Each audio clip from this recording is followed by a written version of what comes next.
परम सन्मान जोग। चवर छत्र तख दे मालक, जुगो जुग अटल सतगुरु। श्री गुरु ग्रंथ साहिब महाराज जियां दी पावन पवित्र हजूरी अंदर सुभाईमान होए बैठे गुरमुख प्यारे सत संगी जनों। सतगुरु श्री गुरु अर्जुन देव महाराज जियां वल्लों अज दा जो मुख वाक आप जियां ने राग धनासरी अंदर श्रवण कीता। पाठ सुनन अते बोलण दे विच बहुत सतगुरु जी ने सरल ये शब्द उच्चारण कीता। अक्सर स्कूलों अंदर कॉलेजां अंदर बच्चियां नूं प्रे समय भी ये शब्द गायन करवाया जाता है। खास करके सिख संगतां दे अंदर जदों भी अपनी कोई इच्छा नूं पूरी करना होवे ते असी भरोसा रख के ये तुकां पढ़दे हां, जो मांगै ठाकुर अपने ते सोई सोई देवै। ठाकुर दे इत्थे अर्थ ने वाहिगुरु जी, ओ परमात्मा जिहड़ा सारियां दा साहिब है, मालक है। सतगुरु गुरु अर्जुन देव महाराज दियां ये अखीरलियां दो तुकां ने, पर आरंभक दो तुकां अते रहाउ दियां तुकां अंदर गुरु जी ने बड़ा गहरा भाव बख्शिश कीता। वैसे तां एक एक अखर दे अंदर करता पुरख वाहिगुरु आप वसदा। सतगुरां दा रिदा गुरु की बाणी है ते सतगुरु पिता जी कहते जदों गुरु बाणी रूपी चित्त दे नाल मनुखी चित्त जुड़दा ते इन्हां दोनां दे सुमेल विचों संगत जी जो अवस्था निकल के आउंदी है, उस अवस्था नूं फिर सतगुरु जी ने बिलावल खेड़ा जां नानक भगतां सदा विगास कह के संबोधन कीता।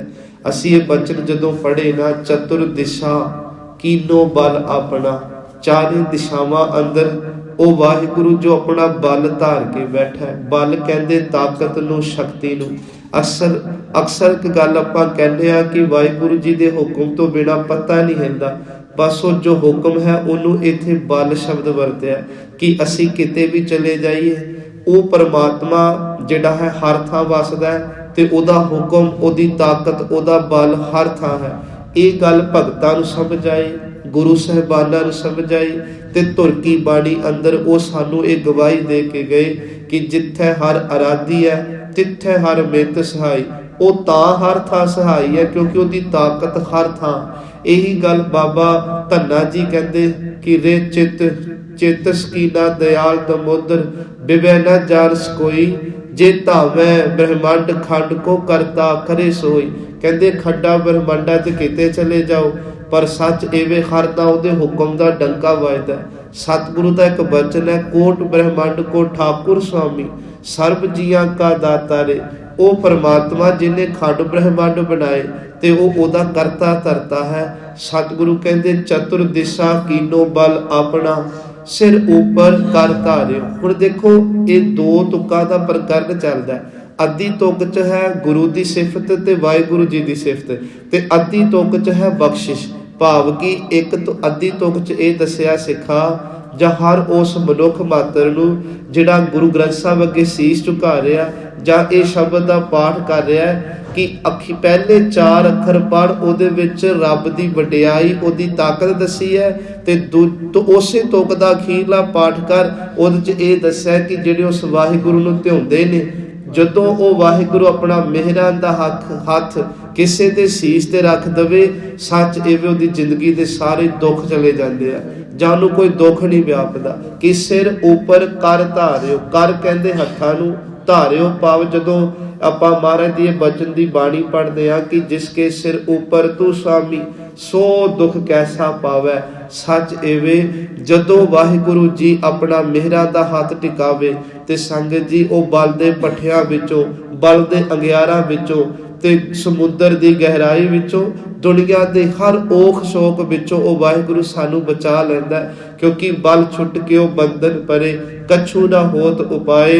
सच एवे नानक सब किछ तुमरे हाथ, मैं तुम ही होत सहाय। बल छुट के उथे फिर महाराज जी कहते बल हुआ, जदों बल छुट के बंधन परे कछु ना हो तो पाए। पर जदों तरला लिया, अरदास कीती, उदों सारे बल जेडे ओ परमात्मा ने कृपा करके बौड़ी कीती।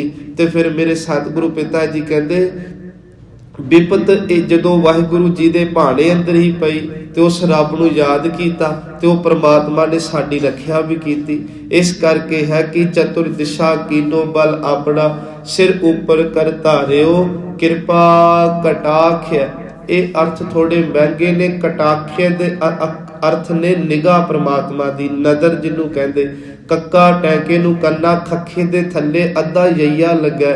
ਜਦੋਂ ਵੀ ਪਾਠ ਕਰੀਏ ਕਟਾਖਿਆ ਨੂੰ ਨੱਪ ਕੇ ਪਾਠ ਕਰੀਏ। ਗੁਰੂ ਜੀ ਕਹਿੰਦੇ ਪ੍ਰਮਾਤਮਾ ਦੀ ਜਦੋਂ ਸਵੱਲੀ ਨਜ਼ਰ ਨਿਗਾਹ ਕਿਸੇ ਤੇ ਪੈਂਦੀ ਹੈ। ਅੱਗੇ ਪਾਠ ਹੈ ਅਵਲੋਕਨ। ਅਵਲੋਕਨ ਹਿੰਦੀ ਦਾ ਸ਼ਬਦ ਹੈ। ਇਹਦੇ ਮਤਲਬ ਹੁੰਦਾ ਕਿ ਵੇਖਣਾ। ਆਪਣੀ ਮਿਹਰ ਦੀ, ਬਖਸ਼ਿਸ਼ ਦੀ ਨਿਗਾਹ ਨਾਲ, ਨਜ਼ਰ ਨਾਲ ਜਦੋਂ ਕਿਸੇ ਨੂੰ ਵਾਹਿਗੁਰੂ ਜੀ ਵੇਖਦੇ ਆ ਉਹ ਤੇ ਤਰਸ ਕਰਦੇ ਆ। ਸੱਚ ਇਵੇਂ ਦਾਸ ਕਾ ਦੁੱਖ ਵਿਦਾਰਿਓ, ਫਿਰ ਜਨਮਾਂ ਜਨਮਾਂ ਦੇ ਦੁੱਖ ਕੱਟੇ ਜਾਂਦੇ ਆ। ਹਰ ਜਨ ਰਾਖੇ ਗੁਰ ਗੋਬਿੰਦ, ਆਪਣੇ ਜਨਾਂ ਦੀ ਉਹ ਪ੍ਰਮਾਤਮਾ ਰੂਪੀ ਗੋਬਿੰਦ ਰੱਖਿਆ ਕਰਦਾ।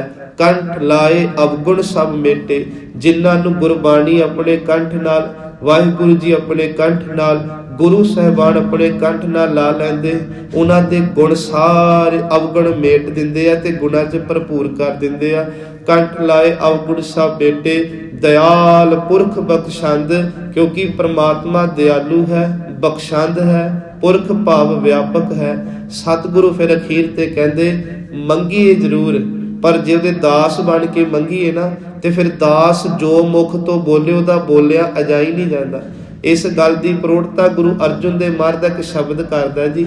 ਉੱਥੇ ਗੁਰੂ ਸਾਹਿਬ ਕਹਿੰਦੇ ਕਿ ਜਿਸ ਕਾ ਤਨ ਮਨ ਧਨ ਸਭ ਤਿਸ ਕਾ ਸੋਈ ਸੁਗੜ ਸੁਜਾਨੀ, ਤਿਨ ਹੀ ਸੁਣਿਆ ਦੁੱਖ ਸੁਖ ਮੇਰਾ। ਆ ਬੜੀ ਵੱਡੀ ਤੁਕ ਹੈ ਕਿ ਗੁਰੂ ਸਾਹਿਬ ਦੇ ਅੱਗੇ ਅਰਬਾਂ ਦੁਨੀਆ ਰਜੋਈਆਂ ਕਰਦੀ ਆ ਪਰ ਵਿਰਲੇ ਦੀ ਸੁਣੀ ਜਾਂਦੀ। ਜਿਹਦੀ ਸੁਣੀ ਜਾਂਦੀ ਆ ਉਹਨੂੰ ਅੱਜ ਦਾਸ ਕਿਹਾ ਕਿ ਜੋ ਮੰਗੈ ਠਾਕੁਰ ਆਪਣੇ ਤੇ ਸੋਈ ਸੋਈ ਦੇਵੈ। ਇਹ ਤਾਂ ਪਤਾ ਹੈ ਕਿ ਰੱਬ ਕੋਲੋਂ ਜੋ ਮੰਗੀ ਉਹ ਦੇ ਦਿੰਦਾ, ਪਰ ਨਾਨਕ ਦਾਸ ਮੁਖ ਤੇ ਜੋ ਬੋਲੇ, ਉਹਦੇ ਦਾਸ ਬਣ ਕੇ ਜਦੋਂ ਕੋਈ ਮੁਖ ਤੋਂ ਬੋਲਦੇ ਆ ਇਹਾ ਉਹਾ ਸੱਚ ਹੋਵੇ।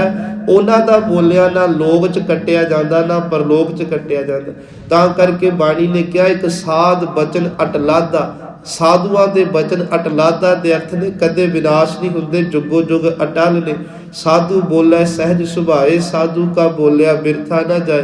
ਕਹਿੰਦੇ ਸੁਣ ਸੰਤਨ ਕੀ ਸਾਚੀ ਸਾਖੀ, ਜੋ ਬੋਲੇ ਸੋ ਪੇਖੈ ਆਖੀ। ਉਹ ਬੋਲਦੇ ਆ ਜੋ ਅੱਖੀਂ ਵੇਖਦੇ ਆ। ਸਤਿਗੁਰੂ ਪਿਤਾ ਜੀ ਕਹਿੰਦੇ ਕਿ ਤਿਨ ਹੀ ਸੁਣਿਆ ਦੁੱਖ ਸੁਖ ਮੇਰਾ, ਤੋ ਬਿਦ ਨੀਕੀ ਖਟਾਨੀ। ਬਿਦ ਕਹਿੰਦੇ ਜ਼ਿੰਦਗੀ ਜਿਉਣ ਦਾ ਤਰੀਕਾ, ਵਸੀਲਾ ਜੁਗਤੀ, ਨੀਕੀ ਭਾਵ ਸੋਹਣੀ, ਖਟਾਨੀ ਭਾਵ ਬਣ ਗਈ। ਜੀ ਕੀ ਏਕੈ ਹੀ ਪਹਿਮਾਨੀ, ਅਵਰ ਜਤਨ ਕਰ ਰਹੇ ਬਹੁ ਤੇਰੇ, ਤਿੰਨ ਤਿਲ ਨਹੀਂ ਕੀਮਤ ਜਾਨੀ। ਸੰਗਤ ਜੀ ਸਾਡੀ ਆਤਮਾ ਦੀ ਅਰਦਾਸ ਜੇ ਕੋਈ ਸੁਣ ਸਕਦਾ ਹੈ, ਮਹਾਰਾਜ ਕਹਿੰਦੇ ਉਹ ਕੇਵਲ ਵਾਹਿਗੁਰੂ ਜੀ ਹੈ, ਕਿਉਂਕਿ ਇਹ ਪ੍ਰਮਾਤਮਾ ਦੀ ਅੰਸ਼ ਹੈ ਤੇ ਇਹ ਸੂਖਮ ਆਤਮਾ ਦੀ ਅਰਦਾਸ ਉਸ ਪ੍ਰਮਾਤਮਾ ਦੇ ਅੱਗੇ ਹੀ ਕਰਨੀ ਫੱਬਦੀ ਹੈ। ਸੋ ਇਹ ਸੰਖੇਪ ਜਿਹੇ ਅਰਥ ਨੇ। ਅਸੀਂ ਪਿਛਲੇ ਜਦੋਂ ਖਾਲਸੇ ਦੀ ਕਥਾ ਤੋਂ ਪਹਿਲਾਂ 12 ਮਹਾਂ ਦੇ ਪਾਠ ਦੀ ਕਥਾ ਕਰਦੇ ਆ ਰਹੇ ਸਾਂ। ਜੇਠ ਦੇ ਮਹੀਨੇ ਦੀ ਆਰੰਭਕ 3 ਤੁਕਾਂ ਦੇ ਅਸੀਂ ਅਰਥ ਕੀਤੇ। ਆਓ ਉਹਨਾਂ ਨੂੰ ਸੰਖੇਪ ਅਤੇ ਉਹ ਪੂਰਾ ਜੋ ਸ਼ਬਦ ਹੈ ਉਹਦੇ ਅਰਥ ਕਰਕੇ ਸਮਾਪਤੀ ਕਰੀਏ। ਸਤਿਗੁਰੂ ਜੀ ਅੱਜ ਇਹ ਕਿਰਪਾ ਕਰਦੇ ਨੇ, ਹਰ ਜੇਠ ਜੁੜੰਦਾ ਲੋੜੀਐ, ਜਿਸ ਅੱਗੇ ਸਭ ਨਿਵਲ। ਸਤਿਗੁਰੂ ਜੀ ਕਹਿੰਦੇ ਉਹ ਪਰਮਾਤਮਾ ਜਿਹਦਾ ਜੇਠ ਦਾ ਅਰਥ ਕੀ ਕੀਤਾ ਸੀ, ਜਿਹੜਾ ਵੱਡਾ ਹੁੰਦਾ ਘਰ 'ਚ ਪੁੱਤਰ ਨੂੰ ਜੇਠਾ ਪੁੱਤ ਕਹਿੰਦੇ ਆ। ਜੇਠ ਮਹੀਨੇ ਨੂੰ ਵੱਡਾ ਮਹੀਨਾ ਕਰਕੇ ਮੰਨਿਆ ਜਾਂਦਾ ਹੈ। ਦਿਨ ਪੂਰੇ ਚੜ੍ਹਾਅ ਦੇ ਵਿੱਚ ਹੁੰਦੇ, ਅਸੀਂ ਆਪ ਵੇਖਦੇ ਹਾਂ 7 7:30 ਵਜੇ ਤੱਕ ਦਿਨ ਲੱਗਾ ਰਹਿੰਦਾ। ਸਤਿਗੁਰੂ ਕਹਿੰਦੇ ਵਾਹਿਗੁਰੂ ਤੋਂ ਵੱਡਾ ਕੌਣ ਹੈ। ਇਸ ਕਰਕੇ ਇਹ ਜੋ ਮਹੀਨਾ ਹੈ ਜਾਂ ਇਹ ਜੋ ਜੀਵਨ ਹੈ ਉਸ ਵੱਡੇ ਪ੍ਰਮਾਤਮਾ ਰੂਪੀ ਜੇਠ ਨਾਲ ਜੁੜ। ਹਰੀ ਸ਼ਬਦ ਅੱਗੇ ਲਾਇਆ। ਸਤਿਗੁਰੂ ਕਹਿੰਦੇ ਜੁੜੰਦਾ, ਉਹਦੇ ਨਾਲ ਜੁੜ ਜਾ। ਲੋੜੀ ਹੈ ਉਸ ਪਰਮਾਤਮਾ ਨੂੰ ਜਦੋਂ ਅਸੀਂ ਲੋੜਾਂਗੇ, ਭਾਵ ਉਹਨੂੰ ਚੇਤੇ ਕਰਾਂਗੇ, ਉਹਦੇ ਜੁੜਨ ਦੇ ਲਈ ਆਪਾਂ ਸੰਘਰਸ਼ ਕਰਾਂਗੇ। ਫਿਰ ਸਤਿਗੁਰੂ ਕਹਿੰਦੇ ਕਿਰਪਾ ਵਰਤਦੀ ਹੈ, ਜਿਸ ਅੱਗੇ ਸਭ ਨਿਵਨ। ਉਹਦੇ ਅੱਗੇ ਝੁਕ, ਜਿਹਦੇ ਅੱਗੇ ਸਾਰੀ ਕਾਇਨਾਤ ਝੁਕਦੀ ਹੈ। ਸੋ ਸਤਿਗੁਰੂ ਪਿਤਾ ਜੀ ਕਹਿੰਦੇ ਹਰ ਸੱਜਣ ਦਾਵਣ ਲੱਗੇ ਆ, ਜਿਹੜੇ ਆਪਣੇ ਗੁਰੂ ਦੇ ਦਾਵਣ ਨਾਲ ਪੱਲੇ ਨਾਲ ਲੱਗ ਜਾਂਦੇ ਆ। ਸਿੱਖ ਲਈ ਪੱਲਾ ਹੈ ਸ਼ਬਦ ਦਾ ਅੱਜ, ਸਿੱਖ ਲਈ ਪੱਲਾ ਹੈ ਗੁਰੂ ਦੀ ਵਿਚਾਰਧਾਰਾ ਦਾ। ਦੇਖੋ ਸੰਗਤ ਜੀ, ਸਤਿਗੁਰੂ ਦਾ ਨਾ ਇੱਕ ਬਚਨ ਹੈ ਮਹਾਰਾਜ ਦੀ ਬਾਣੀ ਦਾ। ਗੁਰੂ ਸਾਹਿਬ ਕਹਿੰਦੇ ਸਰਬ ਰੋਗ ਕਾ ਔਖਦ ਨਾਮ। ਇਹਦੇ ਦਾ ਅਰਥ ਇੱਕ ਵਾਰੀ ਮਹਾਂਪੁਰਖ ਕਰਦੇ ਆ, ਕਹਿੰਦੇ ਕਿ ਨਾਮ ਔਖਦ ਕਿਵੇਂ ਆ, ਜਿਹੜੀ ਬਾਣੀ ਆ ਇਹ ਔਖਦ ਕਿਵੇਂ ਆ। ਹੁਣ ਸਤਿਗੁਰੂ ਪਿਤਾ ਦੇ ਬਾਣੀ ਦੇ ਅਰਥ ਕਰਦਿਆਂ ਫਿਰ ਮਹਾਂਪੁਰਖਾਂ ਨੇ ਕਿਹਾ ਕਿ ਬਾਣੀ ਜਾਂ ਨਾਮ ਔਖਦ ਤਾਂ ਵਾ ਜਦੋਂ ਅਸੀਂ ਬਾਣੀ ਦੇ ਮੁਤਾਬਕ ਖਾਣਾ ਸ਼ੁਰੂ ਕਰ ਦਾਂਗੇ, ਪੀਣਾ ਸ਼ੁਰੂ ਕਰ ਦਾਂਗੇ, ਸੌਣਾ ਸ਼ੁਰੂ ਕਰ ਦਾਂਗੇ, ਉੱਠਣਾ ਸ਼ੁਰੂ ਕਰ ਦਾਂਗੇ। ਜਦੋਂ ਬਾਣੀ ਦੇ ਮੁਤਾਬਕ ਸਾਡਾ ਖਾਣ ਪੀਣ ਹੋ ਗਿਆ, ਉਦੋਂ ਸਰਬ ਰੋਗ ਆਪੇ ਔਖਦ ਨਾ ਬਣ ਜਾਏਗਾ, ਕਿਉਂਕਿ ਬਾਣੀ ਜੁਗਤ ਦਿੱਤੀ ਆ ਜ਼ਿੰਦਗੀ ਜਿਉਣ ਦਾ। ਅੱਜ ਤਾਂ ਡਾਕਟਰ ਵੀ ਕਹਿੰਦੇ ਆ ਅੰਮ੍ਰਿਤ ਵੇਲੇ ਉੱਠਿਆ ਕਰੋ, ਸੂਰਜ ਚੜ੍ਹਨ ਤੋਂ ਪਹਿਲਾਂ ਸੈਰ ਕਰਿਆ ਕਰੋ। ਅੱਜ ਤਾਂ ਡਾਕਟਰ ਵੀ ਕਹਿੰਦੇ ਘੜੀ ਨਾਮ ਜਪ ਲਿਆ ਕਰੋ। ਵੱਖਰੀ ਗੱਲ ਉਹ ਮੈਡੀਟੇਸ਼ਨ ਸ਼ਬਦ ਇੰਗਲਿਸ਼ 'ਚ ਵਰਤ ਦਿੰਦੇ। ਅੱਜ ਬਹੁਤ ਬਦਲਾਵ ਆ ਰਿਹਾ, ਤੁਸੀਂ ਹੈਰਾਨ ਹੋਵੋਗੇ। ਬਾਲੀਵੁੱਡ ਹਿੰਦੁਸਤਾਨ ਦਾ ਸਿਖਰ ਮੰਨਿਆ ਇਸ ਪ੍ਰਸਤੀ ਦਾ, ਮਤਲਬ ਜਿੰਨੇ ਆਰਟਿਸਟ ਹੁੰਦੇ ਆ, ਪਰ ਉਹ ਵੀ ਹੁਣ ਮੁੜਦੇ ਪਏ ਆ ਸਪਿਰਚੁਅਲਿਟੀ ਵੱਲ, ਅਧਿਆਤਮਕਤਾ ਵੱਲ, ਕਿਉਂਕਿ ਉਹਨਾਂ ਨੂੰ ਵੀ ਪਤਾ ਲੱਗ ਗਿਆ ਖਾਓ ਪੀਓ ਐਸ਼ ਕਰੋ ਇਹ ਜ਼ਿੰਦਗੀ ਨਹੀਂ। ਇਸ ਭੀੜ ਦੇ ਵਿੱਚੋਂ ਦਲਦਲ ਵਿੱਚੋਂ ਨਿਕਲ ਕੇ ਆਪਾਂ ਵੀ ਕੁਝ ਰੂਹਾਨੀਅਤ ਨੂੰ ਕਮਾਈਏ, ਜ਼ਿੰਦਗੀ 'ਚ ਸੰਜਮ ਲੈ ਕੇ ਆਈਏ। ਸੋ ਸਤਿਗੁਰੂ ਪਿਤਾ ਕਹਿੰਦੇ ਨੇ ਸ਼ਬਦ ਰੂਪੀ ਪੱਲੇ ਨਾਲ ਜੁੜੀਏ। ਤੇ ਸ਼ਬਦ ਦੇ ਨਾਲ ਜੁੜਨਾ ਕੀ ਹੈ? ਗੁਰੂ ਸਾਹਿਬ ਕਹਿੰਦੇ ਅੰਮ੍ਰਿਤ ਵੇਲੇ ਉੱਠ, ਸਮੇਂ ਨਾਲ ਸੌ, ਸਮੇਂ ਨਾਲ ਖਾ, ਸੰਜਮ 'ਚ ਜ਼ਿੰਦਗੀ ਭੋਗ। ਜਦੋਂ ਸਾਡਾ ਸਭ ਕੁਝ ਸੰਜਮ 'ਚ ਆ ਗਿਆ, ਗੁਰਬਾਣੀ ਦੇ ਅਕੋਰਡਿੰਗ ਆ ਗਿਆ, ਜ਼ਿੰਦਗੀ 'ਚ ਦੁੱਖ ਨਿਕਲ ਜਾਣੇ, ਆਪੇ ਨਾਮ ਔਖਦ ਬਣ ਜਾਣਾ ਨਾ। ਸਤਿਗੁਰੂ ਪਿਤਾ ਕਿਰਪਾ ਕਰਦੇ ਕਿ ਹਰ ਸੱਜਣ ਦਾਵਨ ਲੱਗਿਆ, ਕਿਸੇ ਨਾ ਦੇਈ ਬਨ। ਸੰਗਤ ਜੀ ਫਿਰ ਭਾਵੇਂ ਦੁੱਖ ਨੇ ਭਾਵੇਂ ਜੰਮ ਨੇ, ਕੋਈ ਬੰਨ ਕੇ ਨਹੀਂ ਲਿਜਾਊਗਾ। ਦੁੱਖ ਹੁੰਦੇ ਆ ਬੰਨ ਕੇ ਲੈ ਜਾਂਦੇ। ਇਸੇ ਤਰ੍ਹਾਂ ਸਰੀਰ ਚੋਂ ਆਤਮਾ ਨਿਕਲਦੀ ਆ, ਉਹ ਵੀ ਫਿਰ ਬੰਨ ਕੇ ਜਮਾਂ ਦੇ ਘਰ ਨੂੰ ਲੈ ਤੁਰਦੀ ਆ। ਪਰ ਜਦੋਂ ਗੁਰੂ ਦੇ ਦਾਵਨ ਨਾਲ ਲੱਗਾਂਗੇ ਫਿਰ ਨਹੀਂ, ਕਿਉਂਕਿ ਫਿਰ ਤਾਂ ਮਹਾਰਾਜ ਕਹਿੰਦੇ ਧਰਮ ਰਾਏ ਤਿਨ ਕੀ ਸੇਵਾ ਕਰੇ, ਧਨ ਸਵਾਰਨਹਾਰ। ਮਾਨਕ ਮੋਤੀ ਨਾਮ ਪ੍ਰਭ ਉਨ ਲੱਗੈ ਨਾਹੀ ਸੰਨ। ਸੰਨ ਚੋਰੀ ਨੂੰ ਕਹਿੰਦੇ ਆ ਕਿ ਫਲਾਣੇ ਘਰ ਸੰਨ ਲੱਗ ਗਈ। ਆ ਕੱਲ ਦੀ ਘਟਨਾ ਹੈ ਰਾਜਸਥਾਨ ਦੇ ਇੱਕ ਇਲਾਕੇ ਦੀ। 16 ਕੁ ਸਾਲ ਦੀ ਸਿੱਖਾਂ ਦੀ ਧੀ ਨੂੰ ਮੁਸਲਮਾਨ ਬੱਚਾ ਲੈ ਗਿਆ ਅਗਵਾ ਕਰਕੇ। ਬੜਾ ਭੱਜ ਦੜ ਪਈ ਹੈ। ਇਸ ਕਰਕੇ ਜਿੱਥੇ ਆਪਾਂ ਆਪਣੇ ਲਈ ਜੀਣਾ, ਪਰਿਵਾਰ ਲਈ ਜੀਣਾ, ਉੱਥੇ ਸਾਨੂੰ ਜ਼ਰੂਰ ਪਤਾ ਹੋਣਾ ਚਾਹੀਦਾ ਕਿ ਸਮਾਜ 'ਚ ਕੀ ਹੋ ਰਿਹਾ, ਕੌਮ ਤੇ ਕਿੱਥੇ ਤੋਂ ਭੀੜਾਂ ਪੈ ਰਹੀਆਂ ਨੇ, ਬਹੁਤ ਬੱਚੇ ਚੱਕੇ ਜਾ ਰਹੇ ਆ। ਜ਼ਰੂਰ ਕਦੇ ਸੰਗਤ ਜੀ ਇਹ ਬੇਨਤੀ ਹੈ, ਇਹ ਹਰ ਮਨੁੱਖ ਦਾ ਫਰਜ਼ ਹੈ। ਸਾਡੇ ਪਿੰਡ 'ਚ, ਸਾਡੀ ਗਲੀ 'ਚ ਕੋਈ ਤੁਹਾਨੂੰ ਲੱਗੇ ਵਿਅਕਤੀ ਓਪਰਾ ਫੇਰਿਆ, ਉਹਨੂੰ ਟੋਕੋ ਜ਼ਰੂਰ ਇੱਕ ਵਾਰੀ, ਭਾਈ ਤੂੰ ਕੀ ਕਰਨਾ ਆ, ਕਿਹਦੇ ਘਰ ਆਇਆ, ਕਿੱਥੇ ਚੱਲਿਆ। ਜਾਓ ਚੋਰ ਬੰਦਾ ਹੈਗਾ, ਉਹਦੇ ਪੈਰੇ ਥੱਲੋਂ ਜ਼ਮੀਨ ਨਿਕਲ ਜੂਗੀ, ਵਾਪਸ ਪਰਿਆ।